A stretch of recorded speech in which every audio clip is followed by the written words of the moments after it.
The storm was relentless that night, a true monster of wind and rain tearing through the desolate countryside.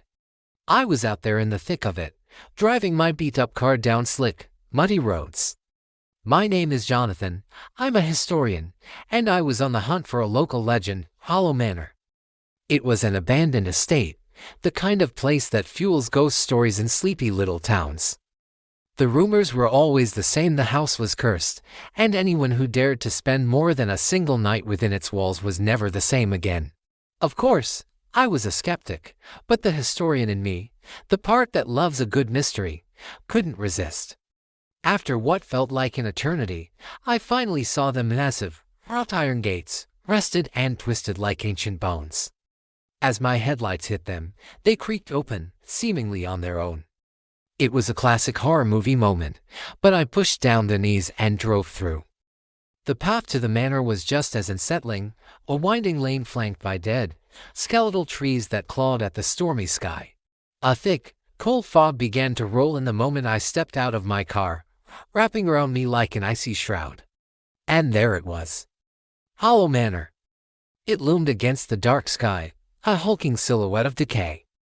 Its windows were like hollow eye sockets, its stone walls were cracked and peeling, and a profound, eerie silence hung over the entire property, a silence that even the raging storm couldn't pierce.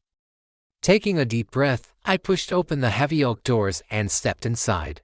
The air was immediately thick, heavy with the scent of dust, dampness, and something else, something organic and decaying.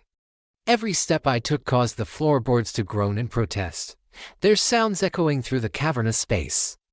Outside, lightning flashed, casting a strobe effect that made the shadows on the walls writhe and dance like living things. I switched on my flashlight, its beam cutting a nervous path through the darkness of the grand hallway. The walls were lined with portraits of the manor's former residents, their faces stern and pale. As I walked past, their painted eyes seemed to follow my every move. I could feel the hairs on my arms stand up. A real, physical chill ran down my spine, colder than the damp air. Driven by a mix of fear and academic curiosity, I began to explore, moving from one decaying room to the next. I found the library, a once grand room now filled with shelves of books sagging under the weight of time and neglect. Most were coated in a thick, velvety layer of dust, their spines crumbling. But one book, sitting alone on a large mahogany desk, caught my attention. It was a leather-bound journal, its cover worn smooth and its pages yellowed and brittle with age. I carefully opened it. The handwriting inside was elegant but frantic, detailing the life of a previous resident. As I flipped through the pages, the entries grew more erratic. The writer described hearing whispers from the walls and seeing faces appearing in mirrors that aren't your own. I let out a nervous laugh, trying to dismiss it as the ramblings of a troubled mind, a product of isolation and superstition. But then, I heard it. A faint whisper, so soft it was almost imperceptible, like a sigh on the wind. It seemed to come from all around me, from within the very walls of the house. I froze, straining to listen. It was just a single syllable, but it sounded eerily like my name. Jonathan. My heart started to pound against my ribs. I tried to convince myself it was just the wind, the old house groaning. But the whisper came again, louder this time, more insistent, pulling at the edges of my sanity. Jonathan. My skepticism was evaporating, replaced by a primal chilling fear. The sound seemed to be coming from a specific direction. My flashlight beam trembled as I followed the whisper, my feet moving almost against my will. It led me to a narrow, hidden staircase, tucked away behind a tapestry depicting a grim hunting scene. The whispers grew louder as I approached, a chorus of hushed voices calling my name. The air grew colder, and that smell of decay became almost suffocating, catching in the back of my throat. Hesitantly, I started down the stairs, each step taking me deeper into the cold, oppressive darkness of the basement. As I descended, the whispers morphed, transforming from a simple call of my name into a cacophony of disembodied voices. There were dozens of them, maybe hundreds, all overlapping. Some were screaming, some were crying, others were laughing a high, manic laugh that echoed horribly in the enclosed space. It was a symphony of madness, and it was getting louder with every step I took. The basement was a wreck, filled with broken furniture, rotted crates, and cobwebs as thick as cotton. My flashlight beam cut through the chaos, and that's when I saw it, a small, ancient-looking door, partially hidden behind a pile of splintered junk. The voices were a storm now, swirling around me, but through the noise, I could make out clear words, a chilling warning. Don't open, don't see, stay, forever. Every instinct screamed at me to turn and run, to get out of that house and never look back. But my curiosity, that fatal flaw of mine, was stronger. It was a pull I couldn't resist. I had to know what was behind that door.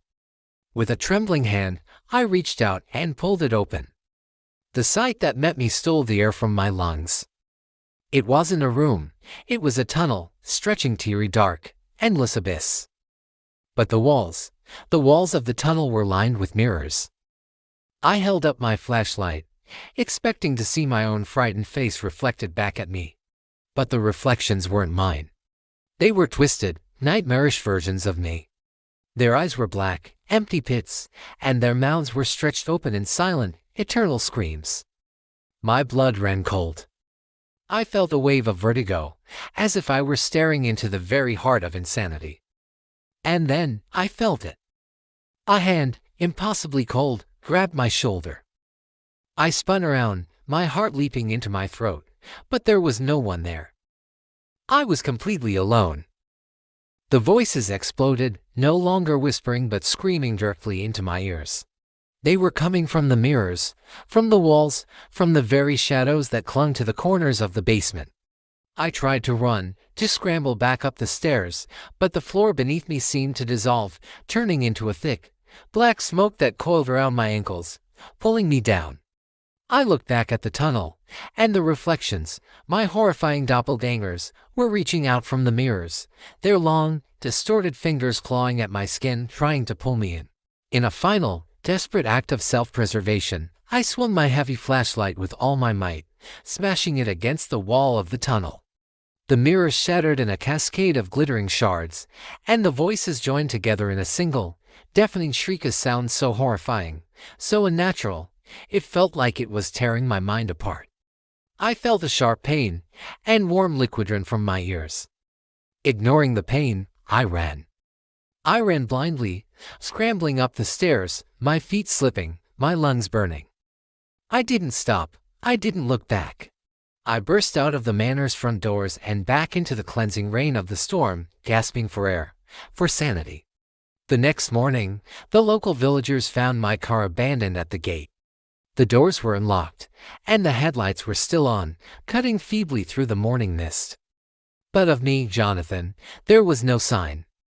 The whispers in the town started up again, a new chapter added to an old legend.